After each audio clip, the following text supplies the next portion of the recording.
Hello friends, welcome to our channel. మేము తిరుపతి నుంచి బెంగళూరు వెళ్తూ ఉంటే ఒక కొండ పైన ఒక గుడి కనిపించింది. సో చూడ్డానికి చాలా బాగా అనిపించింది అనమాట. అంటే ఆ గుడి చూడగానే వెళ్ళాలి అనిపించేలా ఉండింది. సరే వెంటనే car left side తిప్పాం.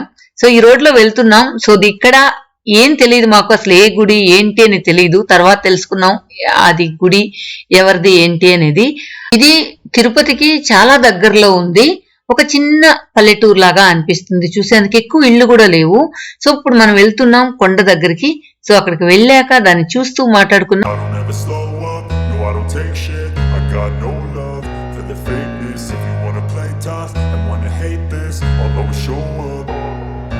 I don't ever slow up, no I don't take shit. I got no love for the fakeness. If you wanna play tough and wanna hate this, I'll always show up and make a statement. I don't ever slow up, no I don't take shit. I got no love for the fakeness. If you wanna play tough and wanna hate this, I'll always show up and make a statement. Everything I do so instinctive and so passionate. Every word I move so descriptive like an adjective. I got a vendetta against people who patented being negative when you అబ్బాయి ఏం గుడి ఇది? ఏం గుడి ఉందా? మాత గుడి అన్నమాట ఇది. సో దీని సరౌండింగ్స్ అంతా కూడా చాలా బ్యూటిఫుల్ గా ఉంది. చూసారా, మబ్బులు వానొచ్చేలాగా కూడా ఉందన్నమాట. ఇక్కడ పెద్ద కొండని మలచి పైన ఒక గుడి కట్టిన లాగా అనిపిస్తుంది. కానీ మాకు లోపలికి వెళ్ళిన తర్వాత తెలిసింది ఇది కొత్త గుడి కాదు, పాత గుడే, చాలా సంవత్సరాలుగా ఉంది. ఇక్కడ దాన్ని రెన్యువేషన్ చేస్తున్నారు అని చెప్పి. సో మనం పైకి వెళ్ళి లోపల గర్భగుడిలో కూడా వెళ్ళి అక్కడ ఏం పెట్టున్నారు ఏంటి అనేది చూద్దాం. అలాగే గుడి చూస్తూ ఈ గుడి యొక్క విశేషాలు ఏంటి, దీని స్టోరీ ఏంటి, ఇది ఎప్పటి నుంచి ఇక్కడ ఉంది, దీని కథ ఏంటి అనేది చూద్దాం. నార్మల్ గా నాకు చాలా సెర్చ్ చేశాను దీని గురించి బాగా డీప్ గా చెప్దామని చెప్పి. సరే నాకు చాలా తక్కువ ఇన్ఫర్మేషన్ దొరికింది. సో దాన్నే మీతో షేర్ చేద్దాం అనుకుంటున్నాను.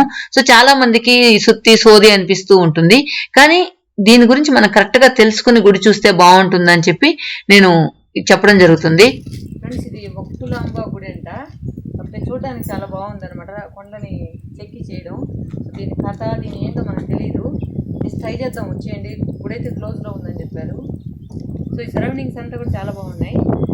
సో రండి వచ్చి.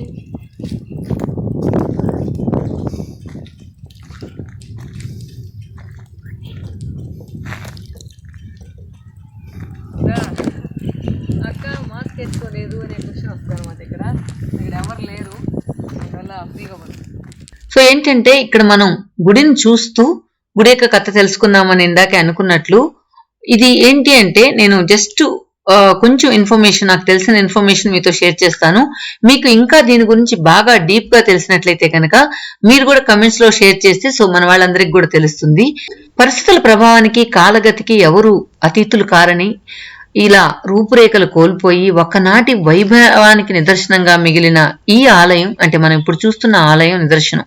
నార్మల్ గా కోట్లకి అధిపతి అయిన బిడ్డ సంపన్న దేవుడిగా ఎదిగినా కూడా తల్లి మాత్రం పూరి గుడిసెలోనే ఉంది అనే దానికి ఇది ఒక ఎగ్జాంపుల్.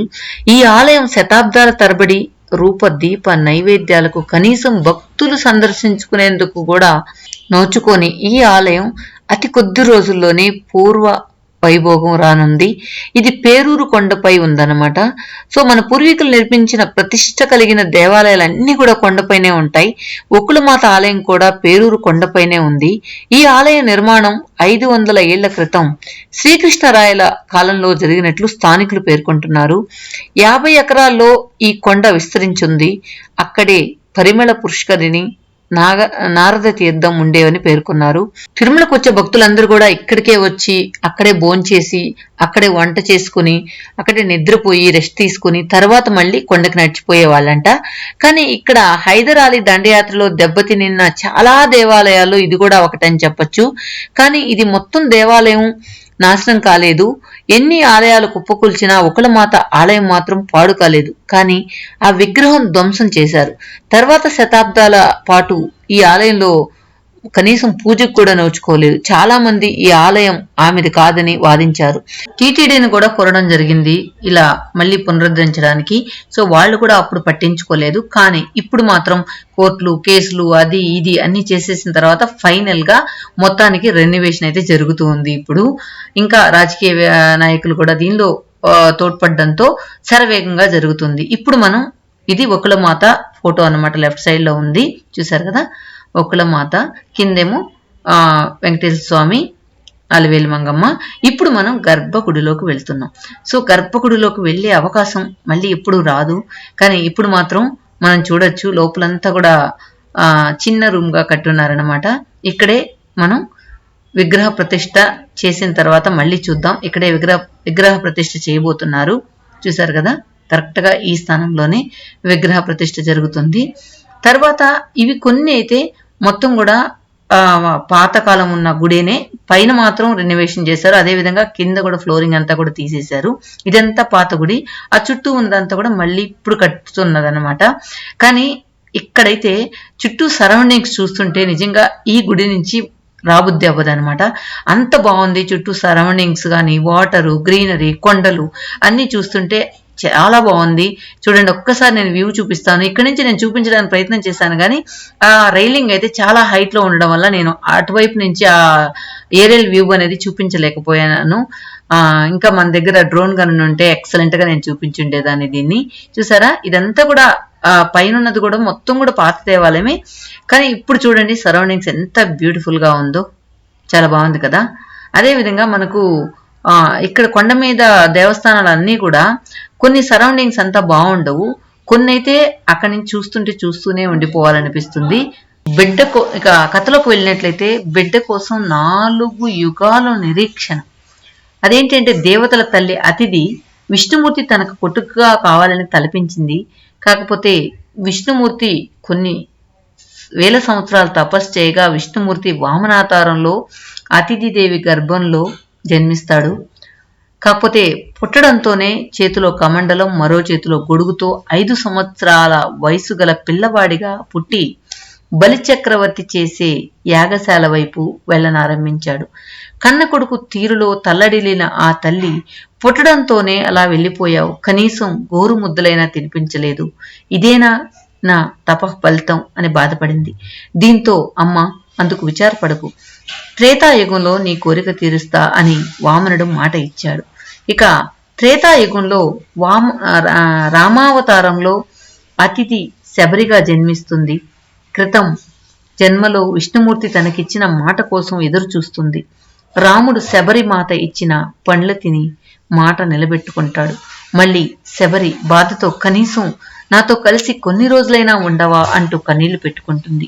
దీంతో రాముడు తల్లి నీ కోరిక ద్వాపర యుగంలో తీరుస్తాను అంటూ బయలుదేరతాడు. ద్వాపర యుగంలో అతిథి యశోదగా పునర్జన్మ నెత్తుతుంది. పరిస్థితుల ప్రభావం చేత తన కొడుకు కొంతకాలం దూరంగా ఉన్నా తిరిగి తన దగ్గరికే వచ్చాడు. శ్రీకృష్ణుల వారు కానీ ఇంకా తన మనసులో వెలితి మాత్రం మిగిలిపోయింది. అష్టభార్యలను కట్టుకున్నా అవేవి తన సమక్షంలో జరగలేదన్న తల్లి పడుతున్న బాధను గమనించిన కృష్ణుడు ఆమె కోరికను కలియుగంలో తీరుస్తానని మాట ఇస్తాడు. కలియుగంలో వెంకటేశ్వర స్వామిగా అవతారం ఎత్తిన సమయంలో ఒక్కులాదేవిగా జన్మిస్తుంది. ఒక్కులాదేవి తన కొడుకు శ్రీనివాసుని పెళ్లి అంగరంగ వైభవంగా తన ఆధ్వర్యంలో జరిపించి యుగ యుగాల తన కోరికను తీర్చుకుంటుంది. ఫ్రెండ్స్, నాకు తెలిసిన ఇన్ఫర్మేషన్ ప్రకారం సో నేను నాకెంత వరకు గ్యాదర్ చేశానో అది మీకు వివరించాను. ఇంకా ఏంటంటే ఇప్పుడు నేను చుట్టూ ఒక రోడ్ లాగా ఉంది కదా, అక్కడి నుంచి కాకుండా స్టెప్స్ నుంచి దిగుదామని అక్కడి నుంచి దిగుతున్నాను. కానీ పైనుంచి ఆ మట్టి అంతా పడి ఆ స్టెప్స్ అంతా కూడా కొంచెం క్లోజ్ అయి ఉన్నాయి. సో దాన్ని అలా వద్దాము అని చెప్పి ట్రై చేస్తున్నాను. చూసారా, ఇవన్నమాట స్టెప్స్. సో మొత్తం కూడా ఇనుముతో చేసిన స్టెప్స్. ముందు మోస్ట్లీ ఈ దారిలోనే వెళ్ళేవారేమో పైకి, ఆ రోడ్డు చేయక ముందు. సో ఇది ఇలా ఉంది. మోస్ట్లీ ఆ రూట్ వేయక ముందు ఈ స్టెప్స్ వేస్తున్నారేమో, అందువల్ల ఇది జస్ట్ దీని మీద రాళ్ళు రప్పులు పడి ఉన్నాయి. సో మనం అటే వచ్చి అటే పోతే థ్రిల్లే ఉంటుంది. అమ్మో, ఇక్కడేంది నిత్యం లాగుందా? సో మనం బెటరు చెప్పులు తీసేసి అలా కిందేసేసి ఇలా నడిచిపోతే బాగుంటుంది. అమ్మయ్యో అమ్మ ఇది అవసరం అంటారా? తెలుసండి ఆయనకి. ఒక నిమిషం ఉండు, నేను ఆయనకి ఏమైనా స్టోరీ తెలిస్తే వస్తాను. చెప్పులు ఇచ్చేసేసాను, చెప్పులు వేసుకొని దీని మీద నడవలేము. జస్ట్ హాఫ్ ఫీట్ కూడా లేదు ఇది. ఇంత పైనుంచి మనం నడిచి వచ్చామన్నమాట. మొత్తానికి సక్సెస్ఫుల్గా స్టెప్స్ అయితే దిగాను. సక్సెస్ఫుల్గా నా చెప్పు ఎక్కడో పడుతుంది. నా చెప్పు ఈజీగారు. అమ్మయ్యా. ఓకే, ఇంకొక చెప్పారు